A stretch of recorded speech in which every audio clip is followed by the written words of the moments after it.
Mwaramutse neza muraho mwese.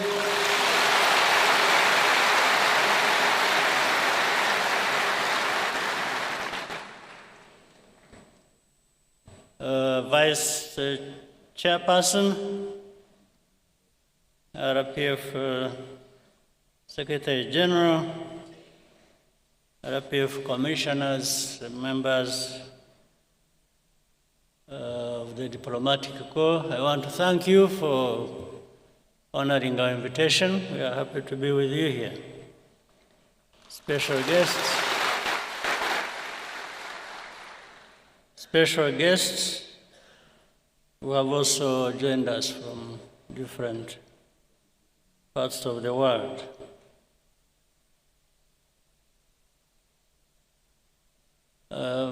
Ndabashimira kubera ko ngira ngo ubutumire bwabaye mu gihe gito ariko ndabona byitabiriwe n'abantu benshi mwakoze kuza.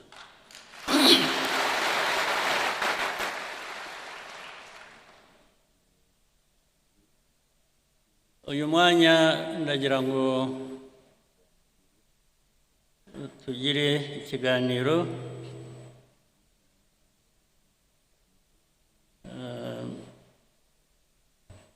ndababwira ibyo ntekereza ku bintu byinshi ariko ndahera kuri RPF.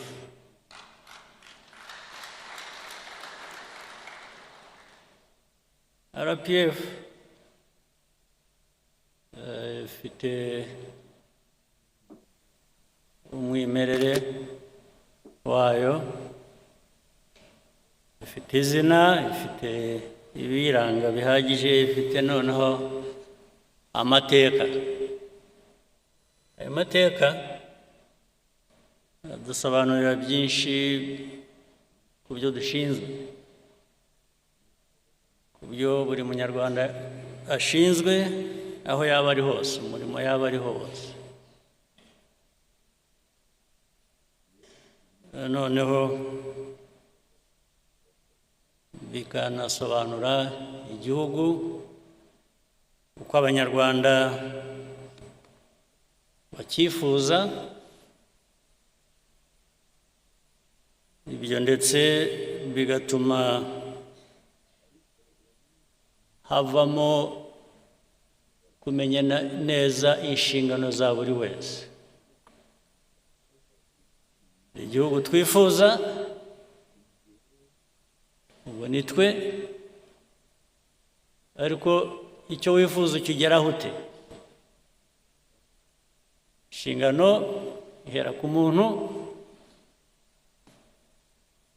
ikarangirira kuri twese hamwe, buri muntu umusanzu we yazanye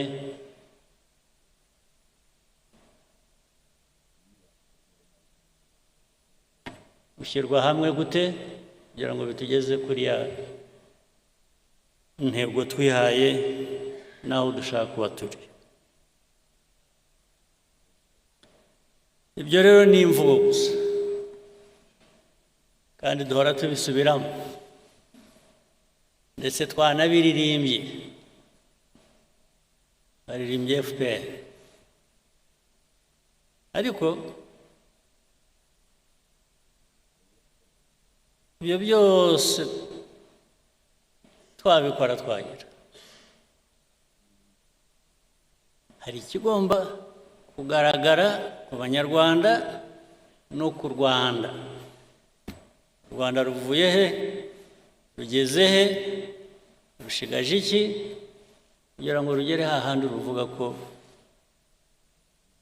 rwifuza kuba ruri? Ibyo niyo wakwivuga ukavuga ibyiza byawe, ukavuga ibyo ugezeho, ibyo wavuga byose hari igipimo cy'abantu, cyane uhereye ku banyarwanda. Rimwe bazavuga batari ibi ngibi abatuyobora aba bayobora RPF, abayobora igihugu muri rusange, ubwo hagiyemo n'abandi batari RPF. Ibyo twivuga twe ko bitatugeraho, ko tutabibona, ko ndetse icyo gihe n'abandi bo hanze bagomba barabivuga, bavuga bati u Rwanda ariko rugeza cyangwa se ntiruragera. Ndetse icyo gihe bikabamo no kumenya ikibazo mbese ni iki. Abantu bifuza kugera aha hantu heza ariko ko tubona bagishigaje urugendo rurerure kugira ngo bagereyo, habaye iki? Iki cyabidindije, n'iki cyatumye bidashoboka. Buri wese buri gitondo ukuramutse ujye wibaza icyo kibazo, wibaza ikibazo cyaho tugeze bijyanye n'inshingano twihaye twebwe. Wibaze ndetse ushaka ibisubizo icyo Abanyarwanda ubwabo bavuga ko bameze bijyanye n'icyifuzo cyabo cyangwa se aho babasezeranije kubageza. Ukibaze, ukisubize, kuko results ntabwo wazirema gusa ku bwawe ngo abantu bazibone kandi zidahari. Ntabwo wabihimba. Niba abana batajya mu ishuri, ntibari mu ishuri. Ibyo ntabwo wahimba ngo uvuge ko wageze ku ntego yo gushyira abana n'Abanyarwanda mu mashuri. Niba badafite ubuzima bwiza ikibarengera, ntabwo wabihimba ngo uvuge ngo Abanyarwanda bageze ku buzima bwiza kandi bidahari.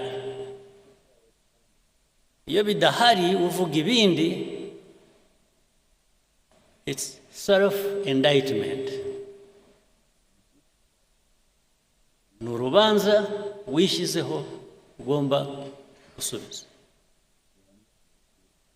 Ibyo tuvuga, ibyo dukora bigomba kugaragara no mu byo tugezeho.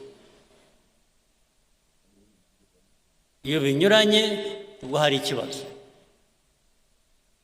Ibyo tugezeho nibidahwana n'ibyo tuvuga,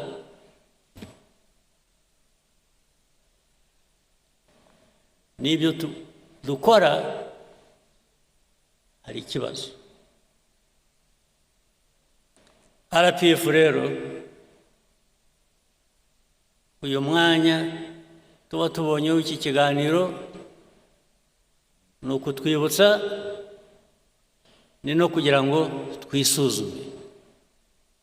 Umwanya wo kwisuzuma.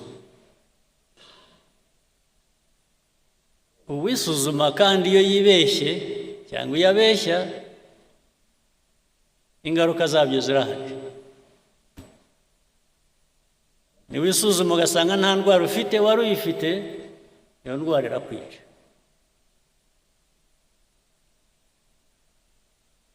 Kuko waribeshye, ntiwayivuza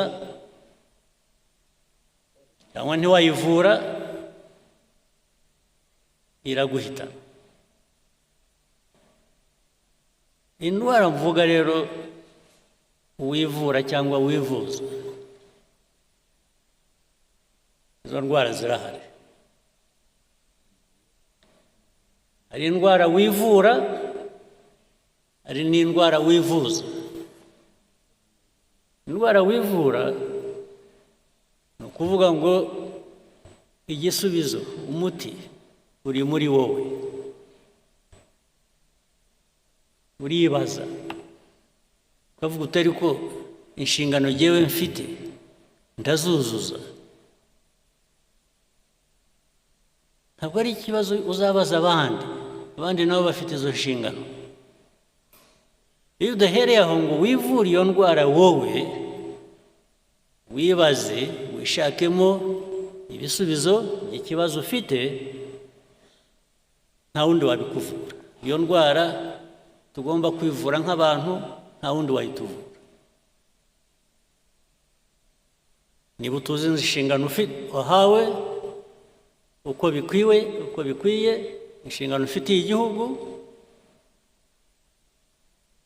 ingaruka zabyo zo zirahari kandi ziri no kuri wowe. Indwara wavurwa n'abandi ni ikibazo ushobora kuvuga uti ariko iki gihe singifitiye ubushobozi, reka nshake uwamfasha cyangwa uwo twafatanya gushaka umuti w'icyo gisubizo. Ubwo nabyo birashoboka kandi bibaho, ariko iyo utabikoresheje, iyo udahagurutse ngo wowe ushake uwo mwafatanya kugira ngo mukemure ikibazo cyakurenze, nacyo ubwo wa muti utahaye cya gisubizo cya kibazo wari ufite. Ibyo rero ubundi abantu bavuga RPF cyangwa bavuga andi mashyaka cyangwa bikajya muri politike gusa, politike ikaba rwaserere, bikaba ibintu bimwe. Politike yo numva ya RPF ni uguhangana n'ibibazo tugashaka ibisubizo, nta yindi politike.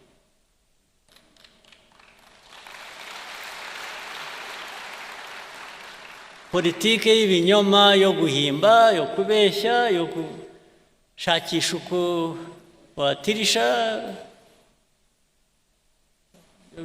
bimwe mwita gushushanya rimwe na rimwe, ibyo biguha ibindi bibazo, ntabwo biguha ibisubizo, byongera ibibazo ku byo wari ufite.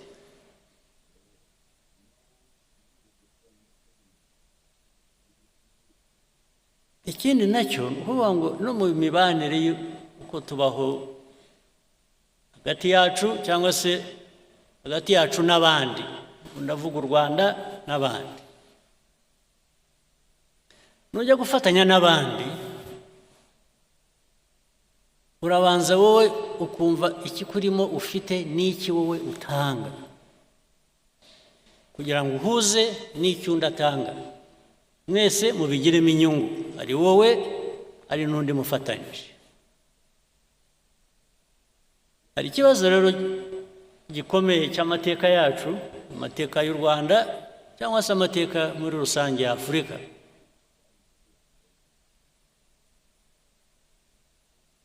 Iteka dusa nk'aho twebwe ntacyo dufite dushyira ku meza ngo dusangire n'abandi. Duhora dushaka ko abandi bagira icyo bashyira ku meza, twe tukaza tugasangira nabo. Rwose hari politiki imeze ityo, imaze imyaka n'ibintu birebire cyane. Niba ushaka uwo mufatanya, uwo mwakuzuzanya, gira icyo shyira imbere nawe, uvuga uti reka twuzuzanye. Ni nacyo cyatumye mu mibanire yacu n'ibindi bihugu, n'ibindi bice by'isi, duhora turi abo kugabirwa, gufasha, kuzanuka. Rwose twemeye umwanya wo kuba turi aho tuganya,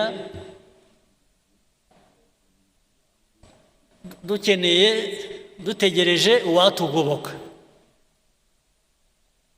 Baraboneka, abo bagoboka baraza rwose, baraza, ariko ikibazanye ni imbabazi bagufitiye. Kubera iki? Kubera iki bagufitiye imbabazi? Kuki? mujya mubibaza babafitiye imbabazi barabaha kubera iki? nuko utari abantu nk'abandi, nta bwenge mufite, ibyo buri gihugu ni bitoya nk'icyacu, ni bitoya nk'igihugu cyacu. Buri gihugu, buri bantu bafite icyo bafite. Aho kugira ngo rero giteze imbere, kiguteze imbere, ugire icyo ukora, gutegereza ko uwahandi azaza we kuko azi icyo kugikoresha akagitwara, kazaza kuguha imfashanyo wari ukeneye, uba wicishije, sinzi, uba wigize ubusa. Ntimukigire ubusa, ntimuzigire ubusa. RPF niyo message yakwigira ubusa. Kwigira ubusa, mukaba ubusa, mukemera kuba ubusa, mukemera ko mushobora kubaho, muzagira icyo mutunga, muzagira icyo mukora, ari uko undi muntu yaje kubibakoresha cyangwa yabibakoreye. Iyo niyo politike mbi nibwira ko RPF mu myaka imaze mike, ntabwo ari myinshi cyane, nicyo kibazo yagombaga n'ubigomba gusubiza.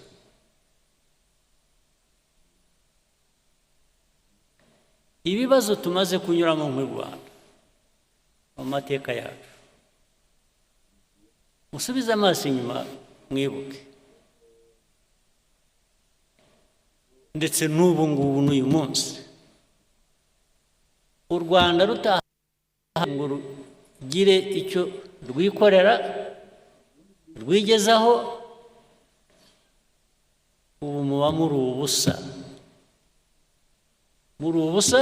Ariko abo kudufasha, abo kuduha ibyo dukeneye, abo kutugaburira, bo barahari, baba baraje bakatugaburira. In fact baraje buzuza gukora, nabyo turabibashimira. Ukuzuza kugerageza gukora ni byiza, ariko udahereye hahandi ho kugira ngo wowe ugire icyo ukora, ugire icyo wigezaho, hinduka ubusa.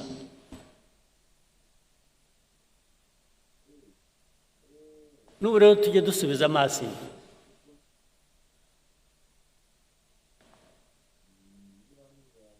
kuko bigenda bituganisha n'ahantu nyine duhurira n'abandi,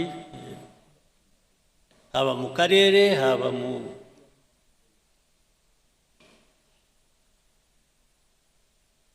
no hirya yaho. Ariko ibi ndabivuga nzi ngo ndabibwira abenshi muri hano, muri bato, ni urubyiruko. Ndibwira ko majorite hano ubu abenshi mugomba kuba muri hagati y'imyaka 20 na 45.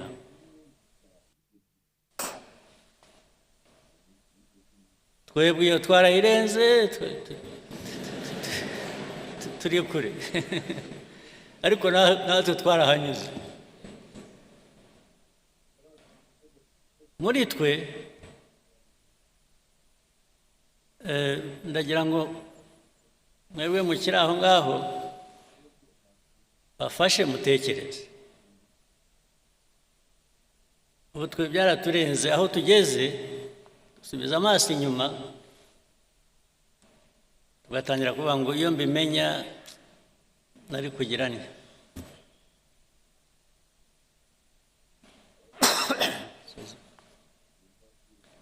mba naragize nya nari kugira nya ariko too late twaragiye. Ariko mwebwe ntimuzategereze kwibaza icyo kibazo karabaye. Ni ubu ngubu sinaho.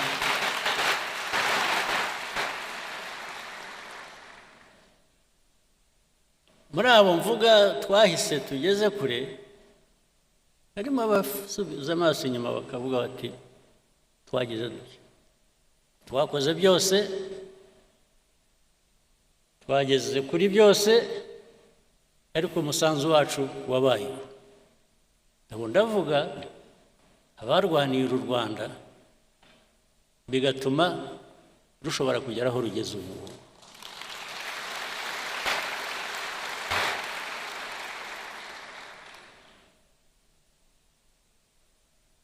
Now it is your time. Mwebwe urubyiruko mbwira.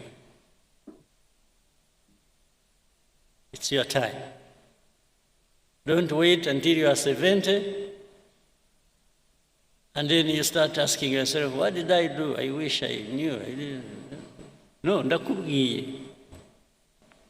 Ubyumve ushake uko bigenza n'usohoka. Cyangwa wenda bamwe murabikora. Naho igihugu dushaka kubaka, ya numva rwose bigezweho mu rubyiruko ni vibes. Bigeze kuri vibes. Vibes nanjye ntabwo nzanze. Good vibes ntabwo nzanze, ariko uhagaze kuki? So vibes natwe twese usibye ko dushaje twebwe, ariko zigera ku ihe myaka, zigera no ku bakuru ngira. Vibes n'abakuru ntabwo bazanga, ariko kugira ngo tujye muri vibes tugira aho duhagaze, please. Yes.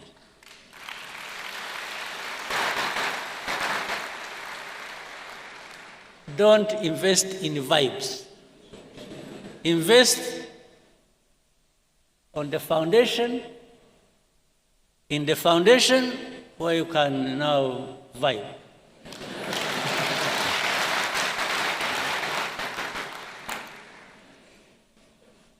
Kuko niba nta foundation ihari karakubaho. Yes. You vibe only for a week. No, but ngira ngo ibyo mushaka turashaka biri sustainable. Yes. We want things that are sustainable. We want to build a society that is resilient.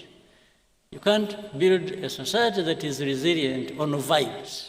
No, but a resilient society can vibe.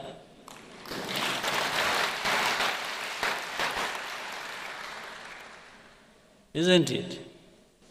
So it is a daily responsibility mukwiriye gutekereza. Ni ikintu mukwiye gutekereza buri munsi.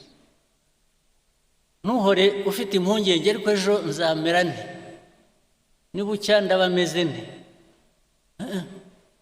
Uhora ufite kuko stress nugira ikibazo uhorana cya stress. You umenya ngo 50% ni wowe, you are the responsible person. You have worries, you have this, you have urakora ibintu bigutera stress, but there are different ways of doing things and achieving what you want to achieve. So it's not just even the results, it's the process that takes you there. What have you invested in that process? What thinking? What feeling? what commitment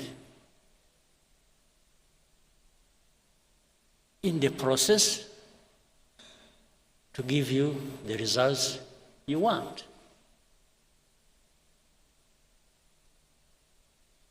How ikintu cyikora hanabuze.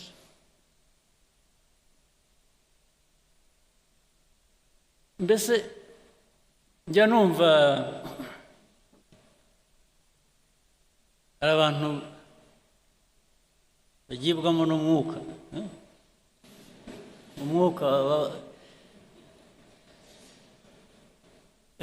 umwuka bajyamo ni uwuhe? Ntubabwira gukora iki? You just mugira umwuka gusa, ntugira umwuka gusa utagira icyo uvanamo, uragera uhere, umwuka wagera ugahera. Umwuka abagibwamo n'umwuka ibyo bazanira ni ibiki? Umwuka, I have no issue with the umwuka, but must have something in it, tangible, that touches my life, that transforms my life.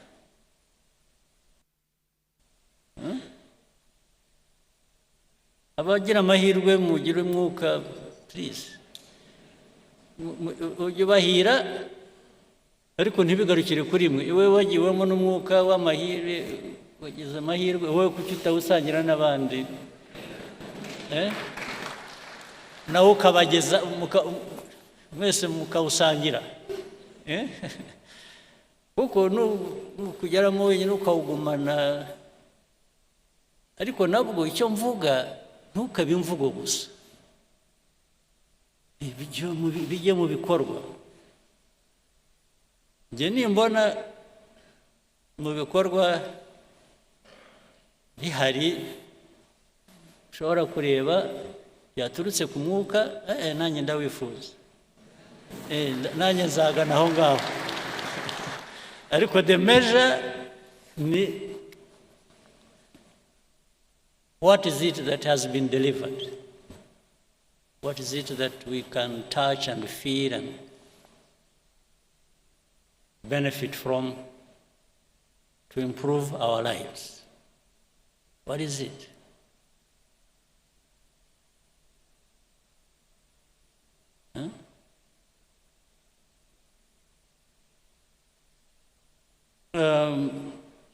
So mwebwe abatoya rero, again, igihugu kibategerejeho ni byinshi, kandi iyo mvuga igihugu ntabwo ari ikindi nimwe. Igihugu, you're actually waiting for yourselves. Yes, nimwe mwitegerejeho the future. Ariko ya process navugaga, na wa mwuka ni iki?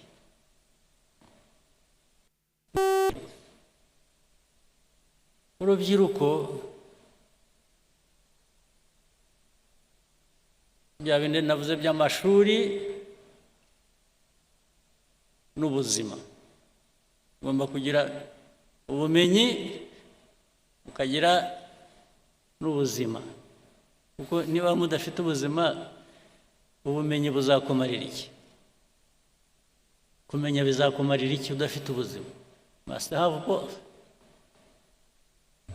And it is easy to have both if you have made the choice to have both.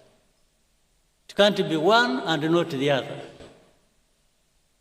You must have both.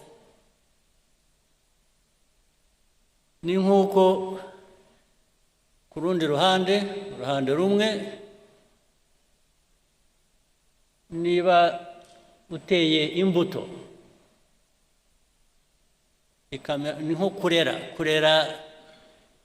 ni nk'uko utera imbuto, igiti kigakura, ukajya uhora ugiha ibyangombwa gikeneye kugira ngo gikomeze gikure gifite ubuzima. Namwe abantu hari kwa kumenya nimwe mukwiriye kuba mugerageza ibishoboka byose mubugereho, ndetse bitari ukubugeraho gusa mushobore kubukoresha kubageza ku byo mwifuza.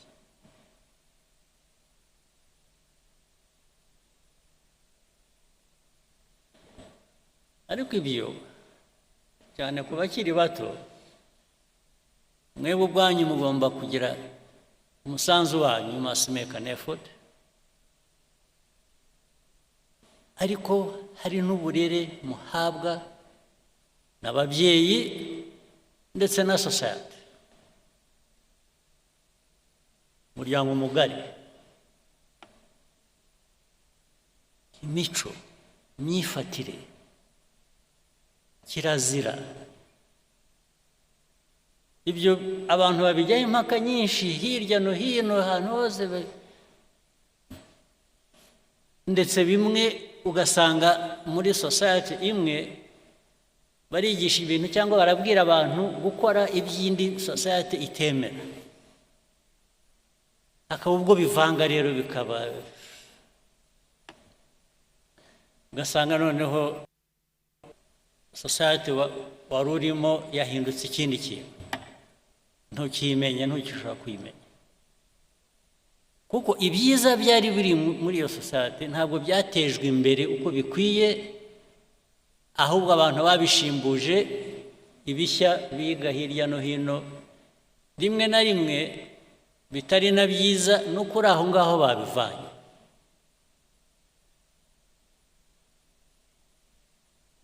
Urubyiruko kubarera ni ngombwa, kwirera ni ngombwa. Kwirera ni ukuvuga ngo wowe urahitamo icyo wifuza, urahitamo icyo ugomba gukora. Ariko urubyiruko rukura ruri aho, ya resilience navugaga se tuzayivana he muri aho muri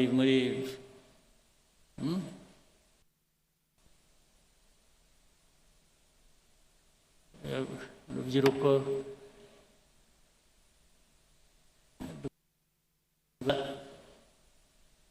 ibi asanga ngo ni ubuzima, usanga maze ibiyobyabwenge, by the way ndabishyira hamwe byose, ni inzoga n'ibindi bikomeye ntiriwe mvuga muzi, ariko reka mbivuge, mwe ntimujya mubivuga, aho bibera ishyano bijya muri benshi ariko ntawe ubivuga. Hari ikiyobyabwenge cy'inzoga, hari ikiyobyabwenge kindi bijya mu mutwe gusa bikaba ibi ni ibiki, bitabi n'ibi drugs. Jya numva amakuru bajya bambwira ko bibarimo bitari bike, ndababwira kandi ibintu byamamaye bifite, bamwe mwabyigiye hano, abandi mwabivanye hanze, bigendera hasi biranyerera, ntabwo bijya biboneka. Ariko ibyo uko abihisha kose, abo birimo hazagira uko bigaragara byanze bikunze. Ariko uko bigaragara kwa mbere nimwe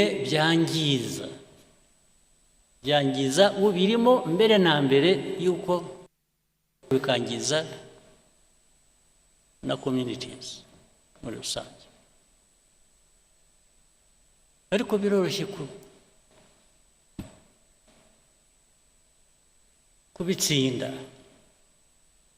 kubitsinda kwa mbere ni ukutabigira imvugo, ni ukutabigira ibiganiro, ni bigira ibintu by'igitangaza abantu bakwiriye kuba bakora, kutabyemera. Ariko n'impamvu bidakwiye kwemerwa murabizi, nuko ubikora arabihisha. Ikintu uhisha kubera iki? Kuzi ko ari kibi. Ikibi sura gikora iki? Rwose ndababwiye, nabonye mwacecetse mwese nkaho mubizi, ariko ubwo ndababwiye nicyo nakora gusa nuko zajya mpora mbibibutsa, ariko nkora ubwo namwe muzageraho mwibwire.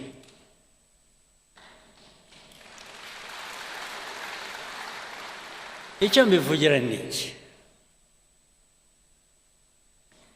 Urubyiruko tubatezeho bya bindi nabanjirijeho, nimwe mwakiza u Rwanda rw'ejo uko tugenda dusimbura. Keretse niyo iyo mission mutayishaka, it's a different matter. Niba mwe mutabishaka mwaravuze okay, ndetse haraho mwageragera ngo urubanza kubababyaye, ngo ariko se ubundi ndi hano, ubundi mwashyize hano kubera iki? Ukabwira ababyeyi mwambyariye iki? Ariko ibyo ntabwo ari urahari, ibyo ari byo byose baravuze. Ugomba gukora effort yo kuba muzima, not just for yourself, ariko no ku bandi. Kuba muzima bikagira n'inyungu ku bandi, bitari wowe gusa. Icyo tubatezeho urubyiruko mwebwe bishya u Rwanda rwifuza, yamumva ibintu bavuga bya innovation. Murayumva iravuga buri munsi. Innovation, yes. Innovation irimo abantu bameze neza, bafite ubuzima bwiza, bafite ubumenyi, bafite gushaka igera kure, irafasha, yubaka abantu, yubaka igihugu. U Rwanda nicyo twifuza. Ikindi ni commitment. Ugomba kugira ikintu cyawe, igihugu cyawe, aho ukomoka. Ugomba kugira icyo igihugu kigira icyo kiguha, ugomba kugira icyo ugiha. Igihugu kiraguha ukagiha. Ibisigaye ni politiki zisanzwe, policies zituma abantu biteza imbere ndetse bateza igihugu imbere, bitari ibyo gusa. Ndabasabye mujye mubitekereza. Kuri iki gice reka ndangirize ku kindi. Ibyo mvuga rero nabyo ntabwo bikwiye kuba amagambo gusa, bikwiye kujya mu bikorwa. Ibikorwa ni ukuvuga ngo mwe muri aha benshi ni abayobozi cyangwa se muri mu nzira, imiyoborere aho uri hose, ku kazi ako ariko kose, wifata ute, ukora ute, utekereza ute?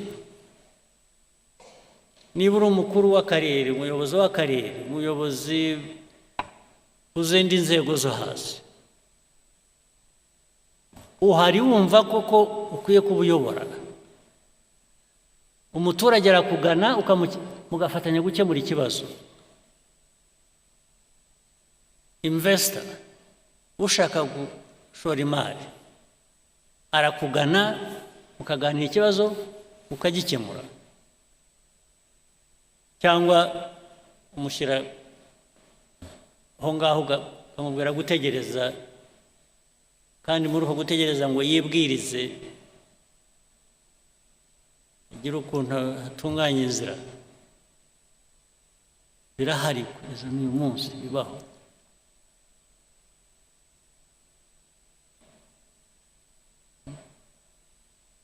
Hariho hose ntabwo ibyo bikwiye kuba biba. Ninde ejo bundi bambwiraga hari umuntu kubera ko nkatuye ndi hafi aho kuri Muhazi, umuntu wavuye hasi waje akora icyo kibazo, nizere ko cyakemutse. Yakoraga ibintu by'amajyambere ku mazi, yarahubatse inzu n'umuntu uturuka hanze ufite ashaka gukora investment, ashyira ubwato ku mazi, ashaka kugira ngo yubake aho buzajya buparika. Umuyobozi w'aho ngaho ati no, ushobora kubikora. Bijyaho, ariko biza kumenyekana ko yashaka ko abanza kumutugira kugira ngo amwemerere. Abantu bari hano cyangwa baturuka muri ibyo bice bagomba kuba babizi ibyo mvuga. Urumva umuyobozi, harimo abayobozi bazakora batyo bicaye hano cyangwa bakora batyo, umenye ngo icyo ni icyaha, ubundi tudakwiye no kukubabarira twakumenye. Ibikwiye ibijyanye na RPF, ibijyanye na politiki nshya y'igihugu cyacu kubaka, dushaka kubaka, ntabwo bijyanye. Abayobozi bari hano ndababwira ngo niyo nshingano yacu gukurikirana n'ubuntu butoya nk'ubwo ngubwo buzana umwuka utari. Ibindi ni imikorere yacu muri rusange, serivisi ahantu hose uko zitangwa, uko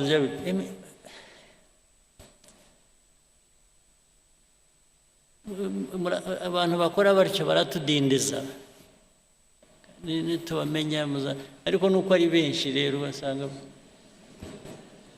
wicaye hariya usabye ikawa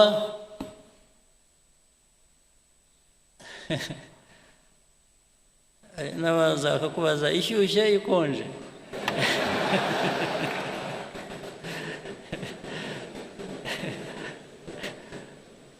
Bakubaza ngo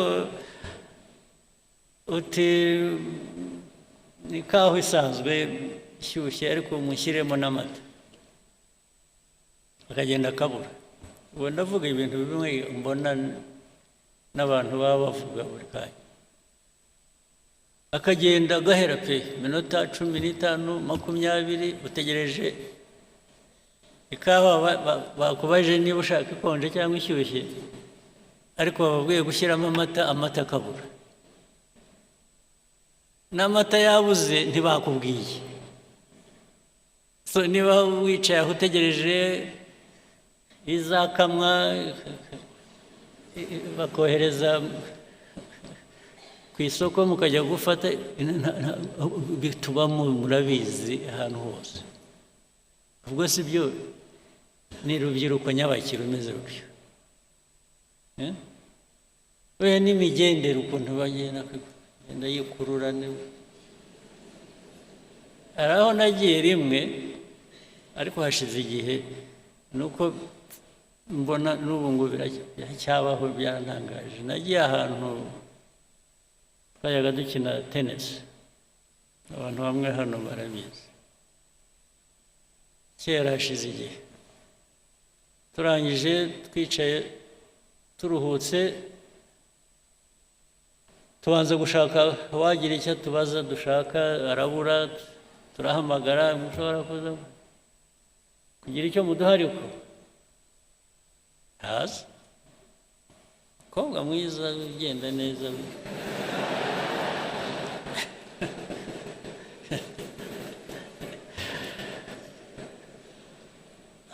aza afite opena mu ntoki, aho azatugereraho yaba mbonye aramenya arampobera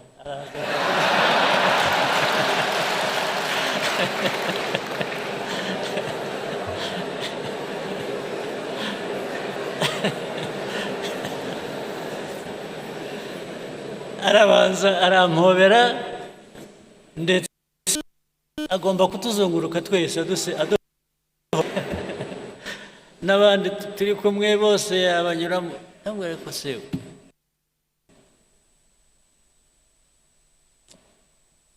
turashaka ibyo dushaka waba ari ibyo duha ibi erega byasaga nk'ibyarangiriye aho ngaho kuduhobera tugeze aho twarambiwe turahaguruka turigenda ubwo urumva umuntu nk'uwo yangirije abakorera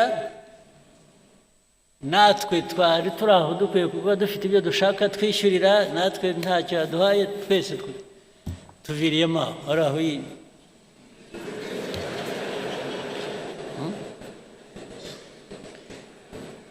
ubu koko mwumva ariko se mwe noneho sosiyete igihugu mushaka kubaka cyaba kimeze gite ni ikihu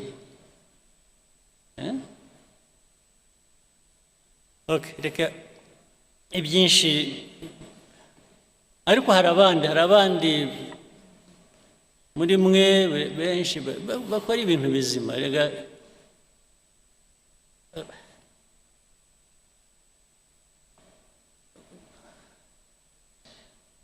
ubu byose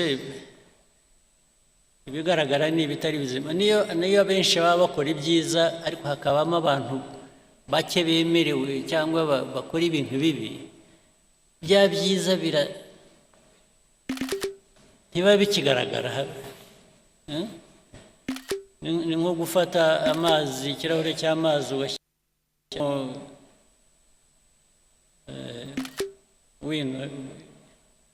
bikaramu ink bashyiramo ink ikirahure gihera ko gihinduka y'amazi yeraga yarari meza ukayabura ibyo rero dukwiye kubyirinda naho hari benshi hano njya mpora nabo bakora ibintu byiza ibintu bya innovation ndetse bihindura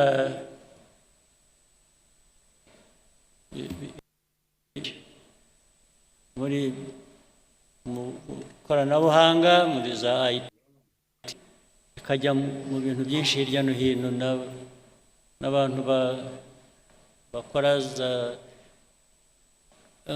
revenue authority abantu bari revenue authority bari hano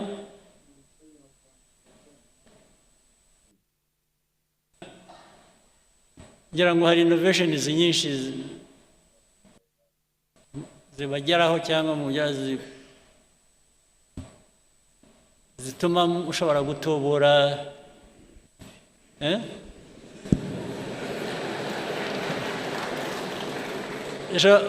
zizamura ayo mutuvanamo ayo mutwe ariko iyo byabonetse gutyo hari ikibazo bikaboneka innovation izamura itubura revenue tax revenue hanyuma byarangiza bikajyaho hagati ariko ntabwo zabanza ugira utya ubwo bakajyaho innovation bose barayemeranya ko ikora ariko barangiza bakajya mu process imbere yo kuvuga uzaburetse bareba hari amategeko ntabwo twagira dutya tutabanje hari aya mategeko ariko amategeko akaba yo gutinza ibintu gusa ahubwo amategeko se bwana amategeko ashyirwaho n'abantu sibyo yes sir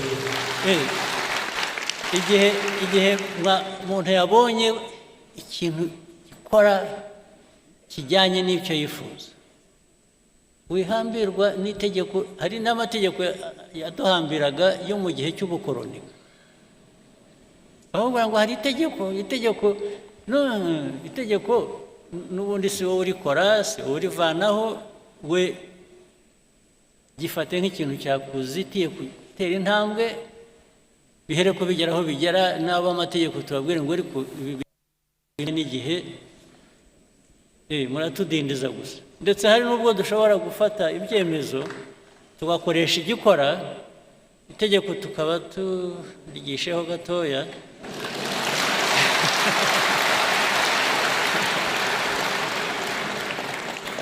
kugeza igihe rizahindukira, ariko bitatubujije kugera ku nyungu twifuza. Iyo process niyo process ijyana n'igihe abantu bagezemo.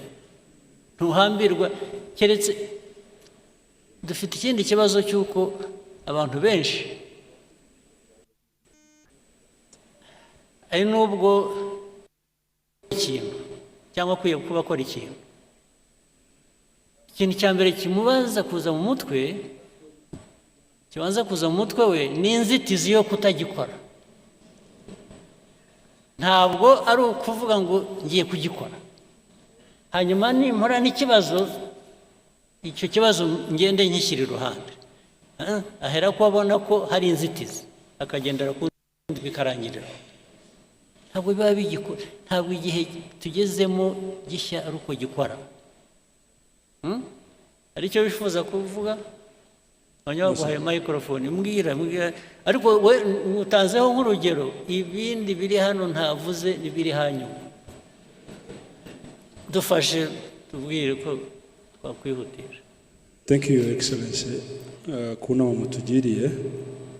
It's true, innovation is very important. Nukurushaho gutekereza ibyatuma tubona amafaranga menshi. Nkuko mwabivuze, tugomba kwigira. We need to sustain ourselves. Kandi mwihute, mugire ubwira, mugire, ariko mwe ntimushaka kuva mu bukene vuba. Murumva ikintu, haboneka ikintu kikurangiriza ubukene mu cyumweru, wowe ukavuga uti kugenda ashaka umwaka, ubwo se waba uri mu ntoki rwose.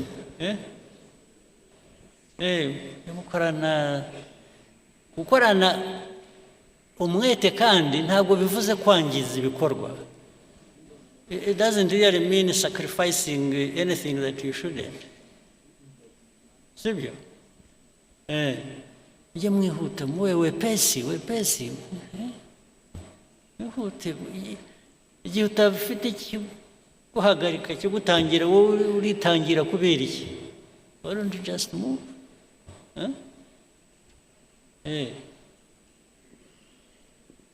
Bimwe mwita kurasa ku ntego, ntimukarase hafi ku ntego. Keep straight. That's what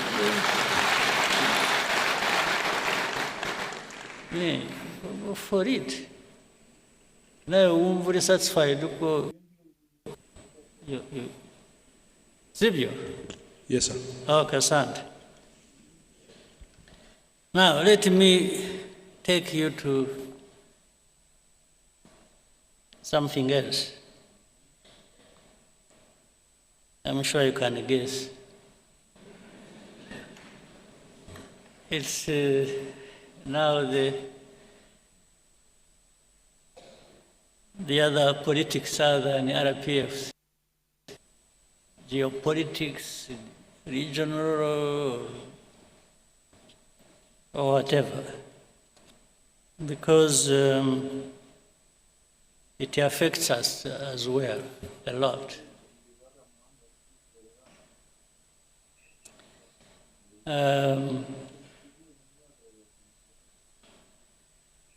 Ariko reka ntangirane just a little story. Tito Rutaremara, are you here?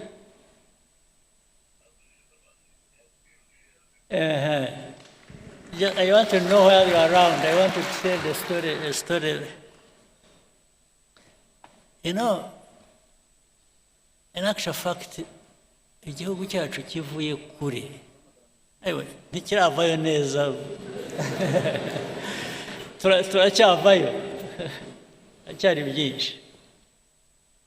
impamvu mvuze Tito, it's a bit of a history ijyanye na what happened to us, the genocide, the tragedy. I want to build on it to tell you some other things.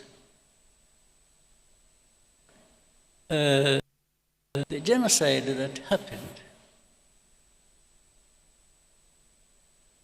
there are indications of things that happened as far back as the 60s. That continued. Nubwo, we also have people who would say it's an exaggeration, really nothing happened. Or what happened, I think, was bound to happen or should have happened. We still have that conversation, unfortunately.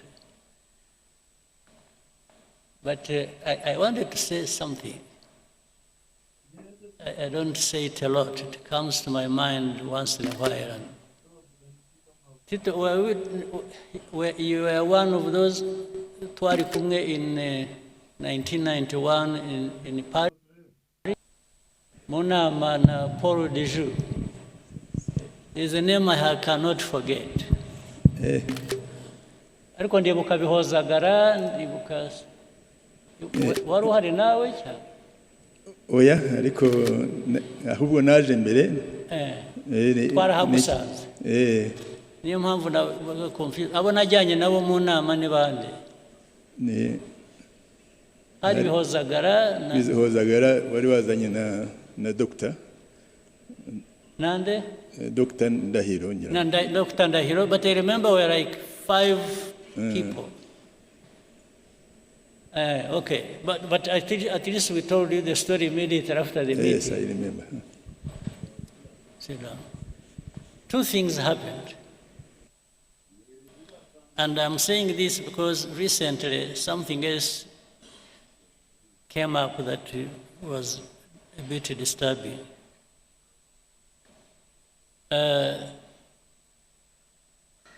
We were invited, RPF, to go to Paris. We were supposed to meet some people from Habyarimana's government. It was about, according to what we were told, to talk about peace. In fact, the RPF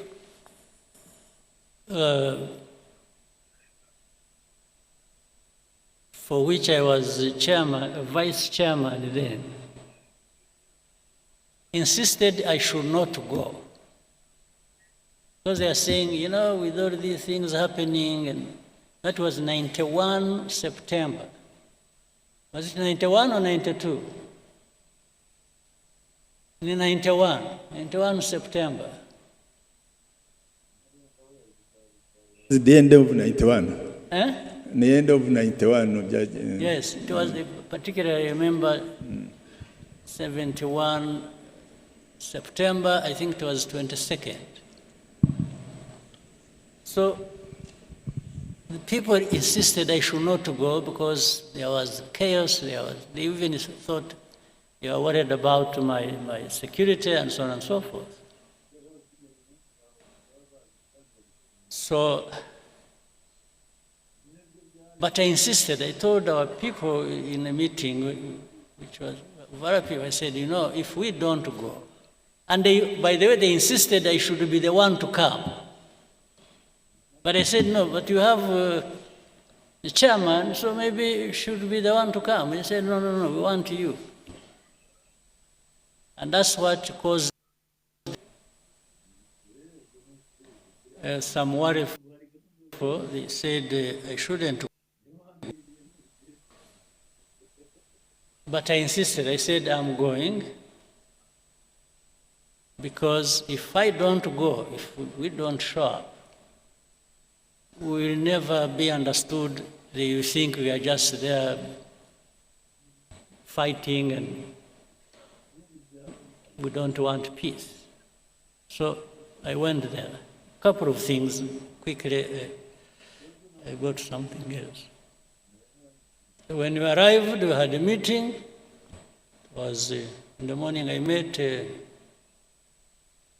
couple of people. One was a man who was, I think, a Director General in Foreign Affairs in France. And that man was called Paul de. I followed him. He even later on became ambassador to Mexico, then went somewhere, and then he's now an old man like me. He's 90, must be 90 something, 96 or something. So when we met, I met him, I met Mitterrand's son. I was almost beaten up for not pronouncing the name well. I'll tell you that. So in the meeting, this man, Paul Dejoux, kept poking his finger in my face. You must stop fighting. So I tried to explain. I said, you see, it's not that we enjoy fighting. We are not fighting just because we like fighting. we are fighting because I went into the history and so on. So he insisted again. Then in the conversation, it got heated up. I actually got a little bit upset. I answered back in a way. Then he said, no, you must stop fighting, because if you don't, you know, even if you take Kigali, you will not find your people. This is what he told him in a meeting. So at first I couldn't understand, I didn't understand what this man meant. You will not find your people. But directly it meant they will be killed. So anyway, the meeting happened, got finished. It was not a good meeting. And as we were going out, he accompanied us in the corridor, and then he said, hope to meet you next time but he was being sarcastic, when you are the commander of the new army of Rwanda. I said, yes, sir.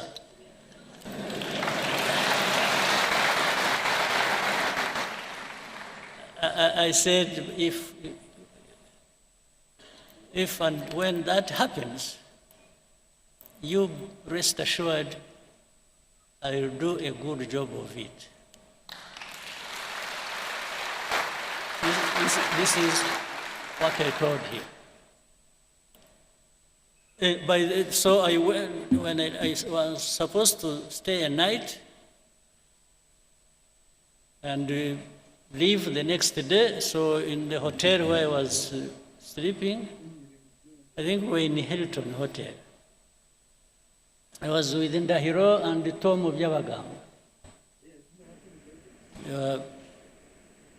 So in the middle of the night at around 4 a.m.,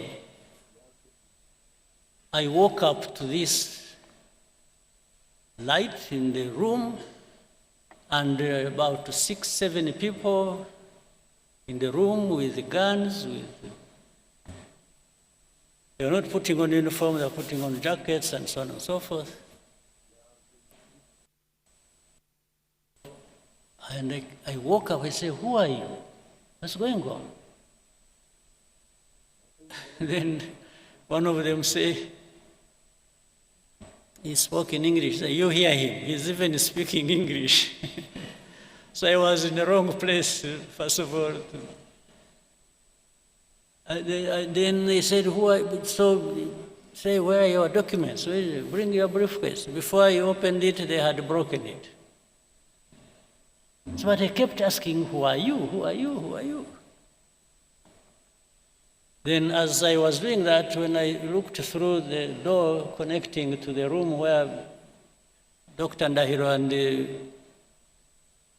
and Tom Byabagamba were staying, I saw they were sitting down in handcuffs. For me, they didn't put me in handcuffs. So I asked me, what's going on? They, a bit rough, but so they took us, dumped us somewhere in prison.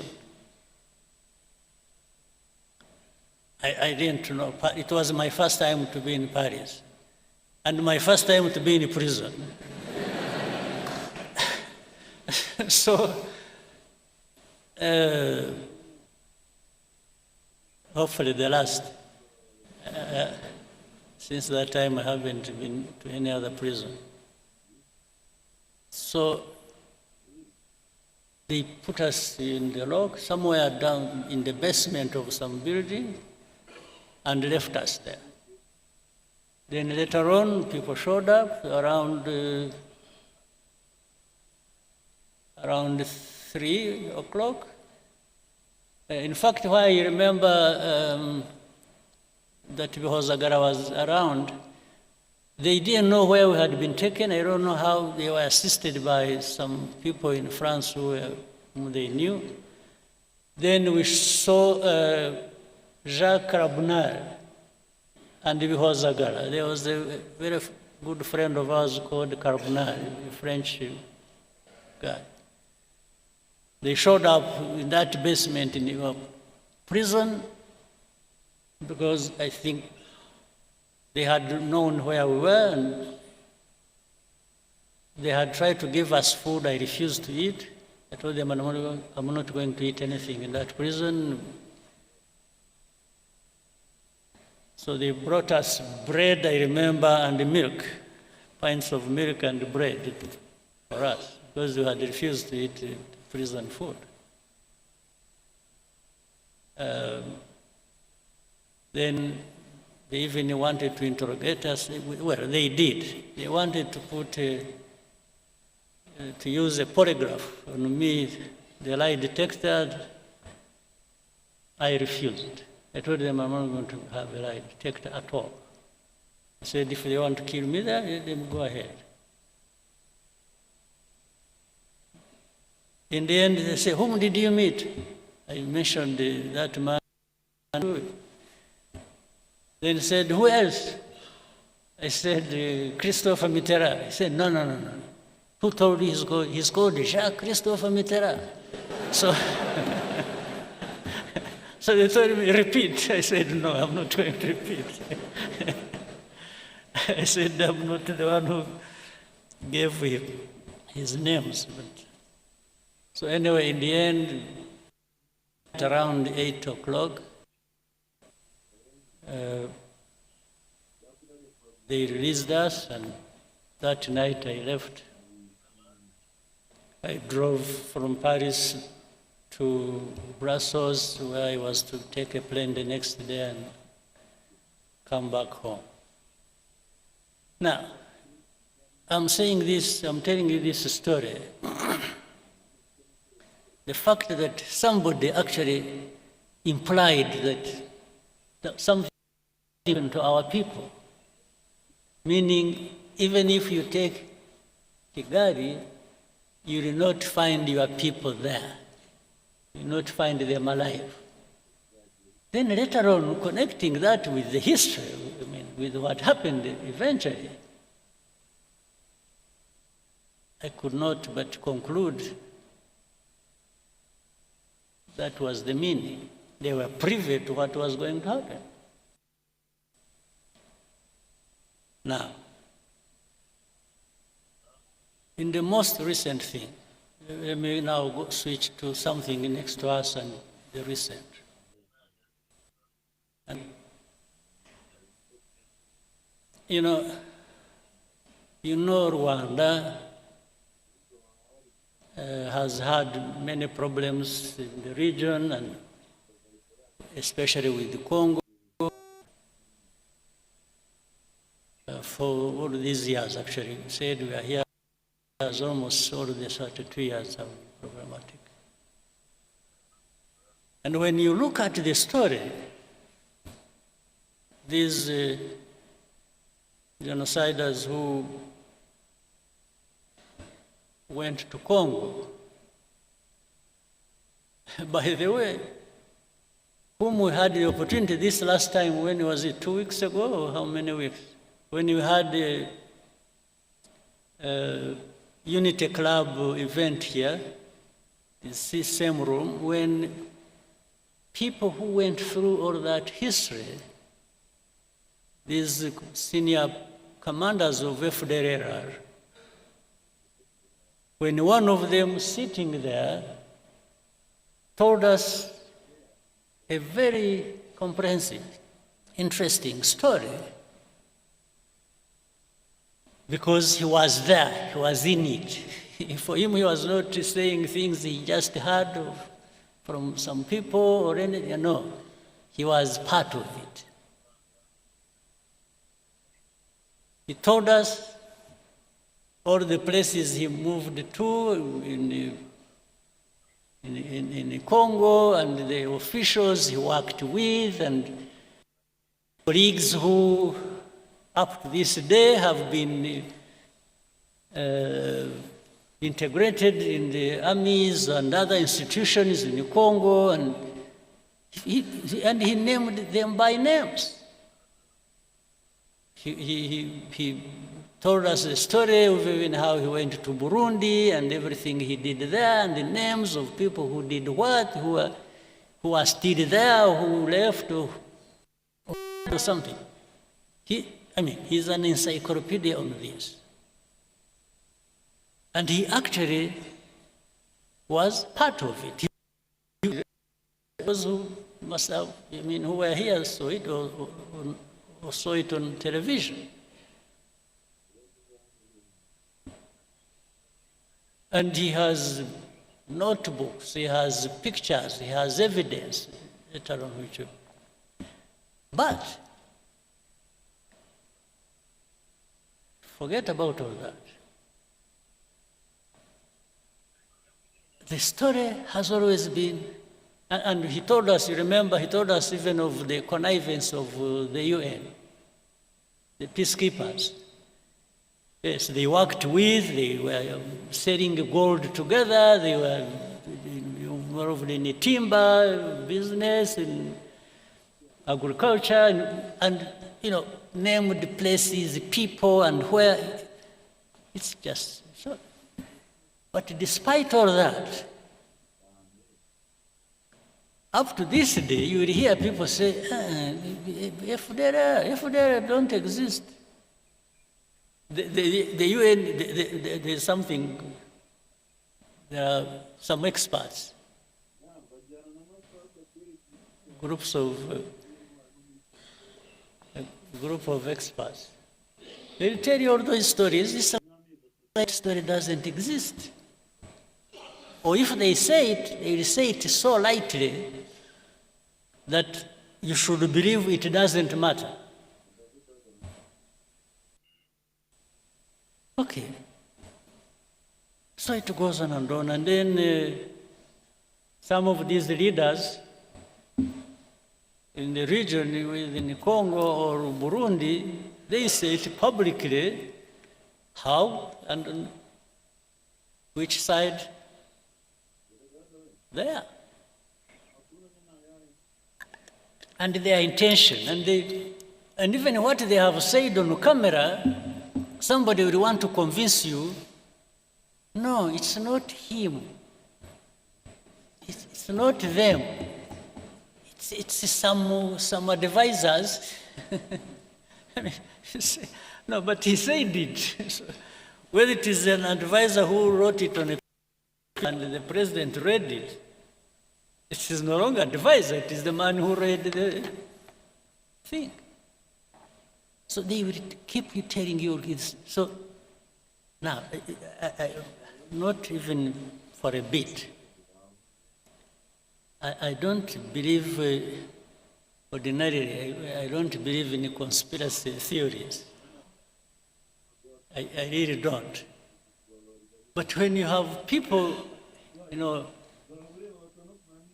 who are there asking the same questions, pretending it's saying the same things, and even when they come back to you and tell you what they told you last time, meaning they want you to believe what they are telling you or what they want, not the facts you are presenting to them.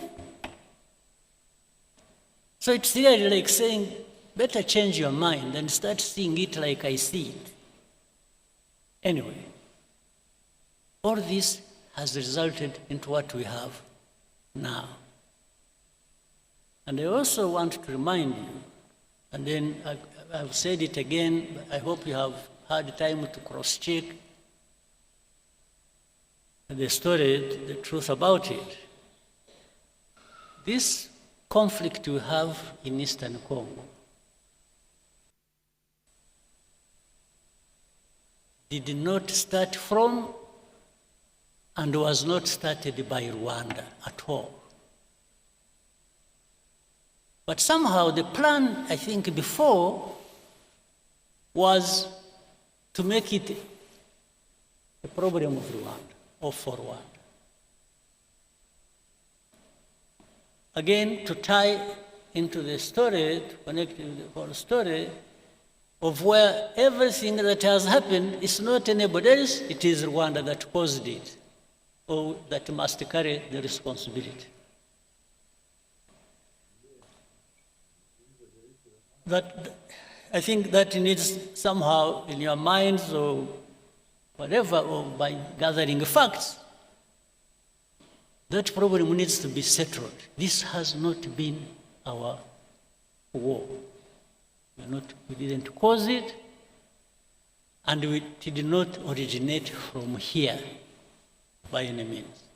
We are not part of the origin, except for being associated with the saying, oh, this is M23, the story that was there 2012, and for 10 years it was not addressed, it comes back, still it comes to be our own problem. But the same people, in fact, one time we were in Nairobi, we had a meeting with the heads of state at the beginning of this conflict. I had opportunity to ask President Tshisekedi in the same meeting. I said, President, how has this become Rwanda's problem? How has it become? This is not anything started by us or from Rwanda. Why? He just hesitated, and I told him, I asked him, I said, are you aware of the fact that actually that whole rural areas, those areas around, have more or less been taken over by Fdlr, and they even marks and collect taxes?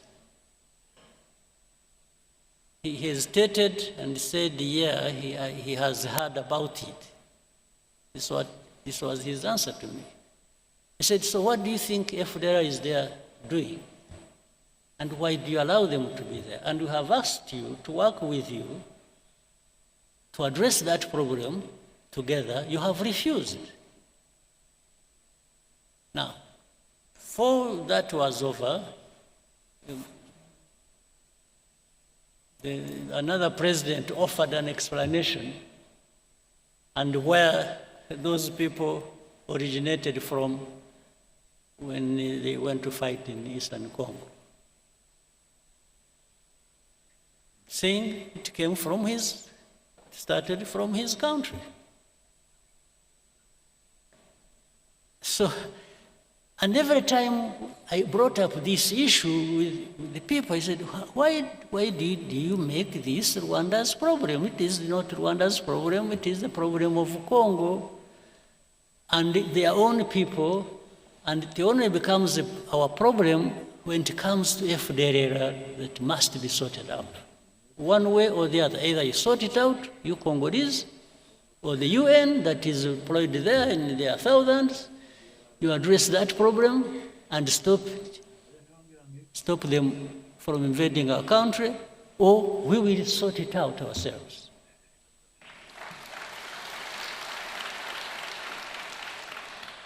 eventually, that's how we went into this matter. Now, to the recent things. Whatever happened in between, I try to cut a very long story short. A lot of manipulations started happening. They would call us one day in one capital, they would call us to Rwanda, we go there, we discuss things and raise the things the way we thought should be addressed. That one doesn't work well, then next time we are invited to go to Doha, then we go to Doha, then next time we go to Washington. And in between, we went to Dar es Salaam, Nairobi, we went wherever, talking about this. But there was one thing that was constant. Congo, or the leaders of Congo, didn't want peace. They wanted to continue supporting Fdlr against us. In fact, later on, they were joined by some other countries' armies. You know the story about Goma and Kava and so on and so forth.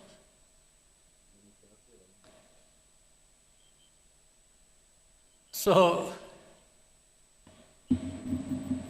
but we told them, just help us deal with Fdlr, and for us, we will not.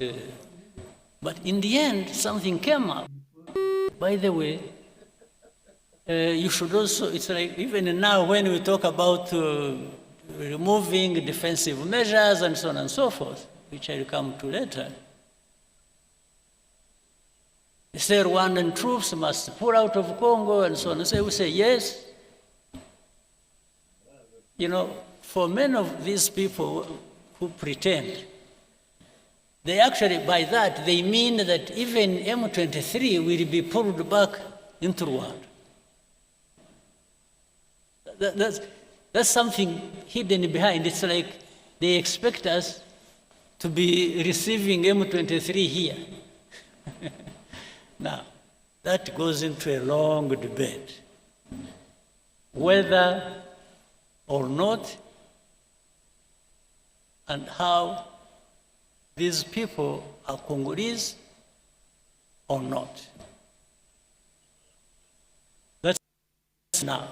And I always tell them, no, this is a story of me, because how they became Congolese, how whatever happened in Congo and between Congo and Rwanda, as of those years, I was not. So I don't know. I cannot be asked to answer for colonial times problems. I was not there. And Rwanda is not responsible for that. Now we're going to the last thing we went to when you went to Washington, and which the whole process has resulted into sanctioning Rwanda, sanctioning RDF, sanction. It's just sanctions, sanctions, sanctions. And someone tell them, say, wait a minute, let's understand each other. What's going on? And there is no time.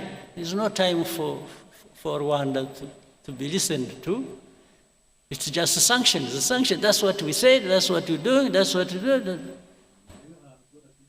Now,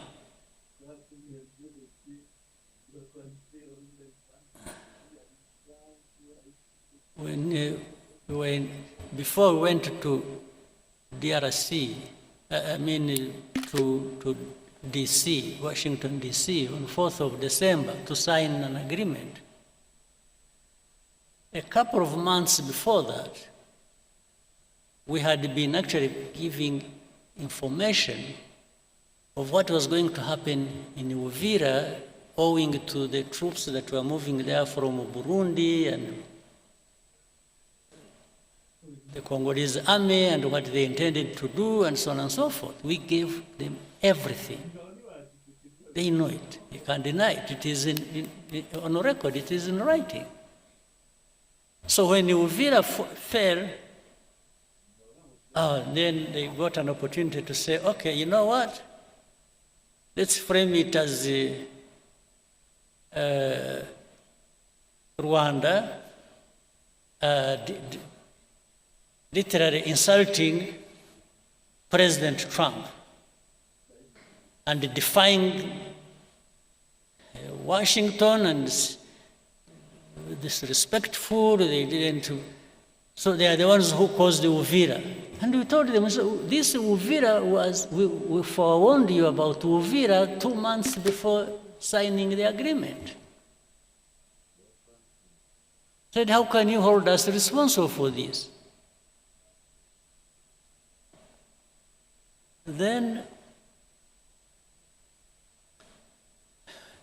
initially I thought the initiative they had brought up of saying, you know, they want to resolve the problem of, first of all, the political problem, internally, then the security problem that concerns Rwanda and the region, then the economic partnerships between the US, DRC, Rwanda, and the region.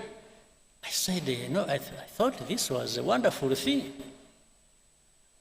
We really embraced it. We said, oh, this is something. But little did we know, we had actually been just set up for something else. Because in the middle of it, there came a story. It is, you know, what we want to achieve is no M23, no Fdlr, and we just walk to the mines and that's it. But we told them in our discussions, we kept telling the people, we said, fine, but you will do whatever you want to do. But how do you just expect these fighting for their own rights, these Congolese, the FCM 23 and others, they are on the ground fighting, the others are fighting politically all over the place, as you have seen, including the religious leaders and so on and so forth. I said, how do you just all of a sudden think you will wish away all of this without actually addressing some of the root causes? They said, no, because we can't. Oh, then the mercenaries came in. These are the second round of mercenaries. You know, there are first mercenaries who even came through here and were transported back. Other mercenaries came in the background, and they were the ones, somehow they converge with the policy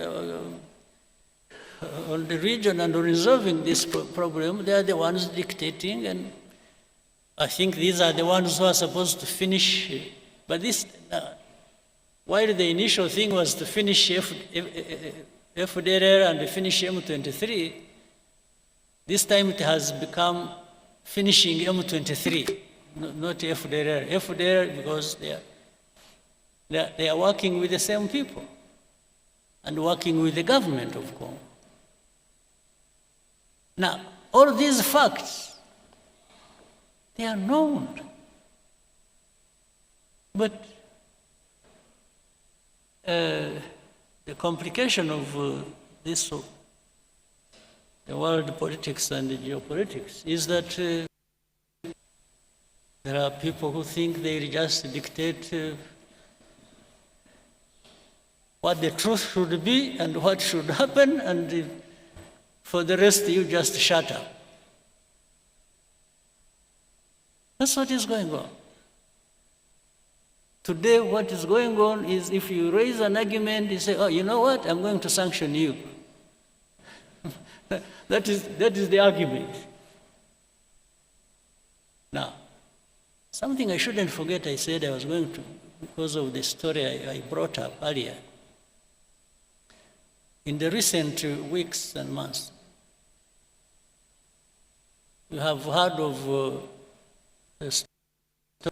the killings and the fighting that has been going on in a place called Minembwe, around the Minembwe area. This is a place home to some Banyamurenge or some other.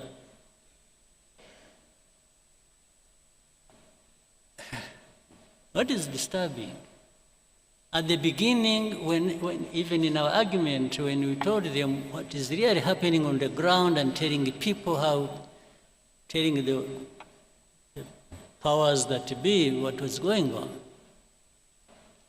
and say people are being killed, they are being, drones were firing at them indiscriminately. In markets, in churches, many people died. Maybe, hopefully one day people will go there and investigate and will find the truth. But what was disturbing was that in that same conversation and argument, somebody says, don't bring up that issue, it is none of your business. So which for me looks like, it's like the story of Paul de Joux. It's like, that those people being killed for their identity and anything is none of your business. Shut up, we are going to kill them anyway. I mean, I'm just calling a spade a spade. It's like, shut up, it's none of your business. They didn't even say, are you sure they are being killed? Or are you creating a story or what? No, it's like, that's none of your concern. But if it is not my concern, maybe it should be yours. Why are you not concerned? And things keep getting worse and out of control every time. So where we are now, we just told, remove your defensive measures. Whether we are associated with and helping Fdlr, with the Congolese army and the government to do whatever they want, and then in exchange you have whatever we want, just shut up. This is what we are being told. But making people shut up, just shut up, I think is going to be probably more difficult than people think.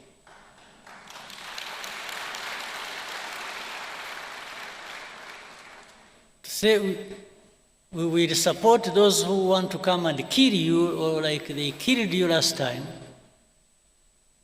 or we will handle it the way we want, so shut up. Well, I only shut up when I'm dead. That's when I'm coming.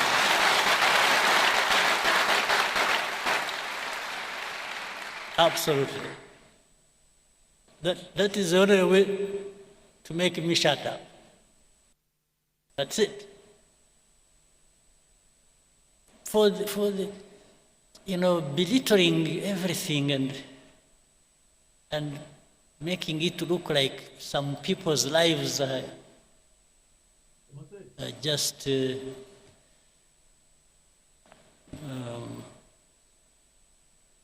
maybe, I don't know. It's not my politics. It's not RPF's politics.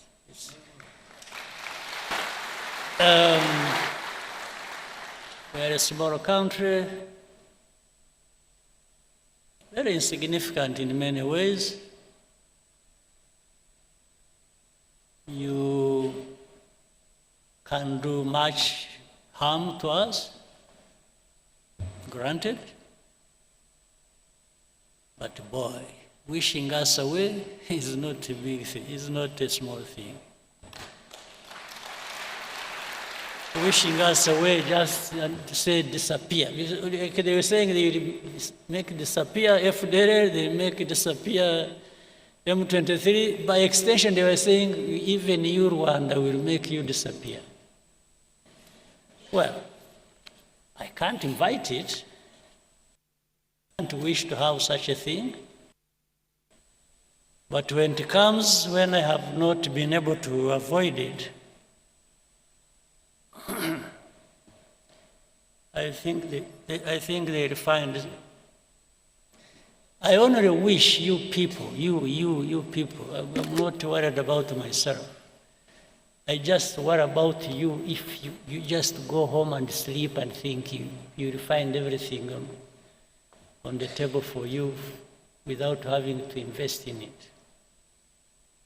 If you are there waiting for handouts, or for people to do you a favor so that you can live,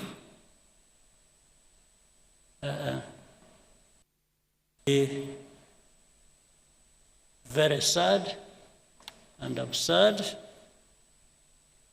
and it will be a lot of our time and value wasted. I hope that will not happen.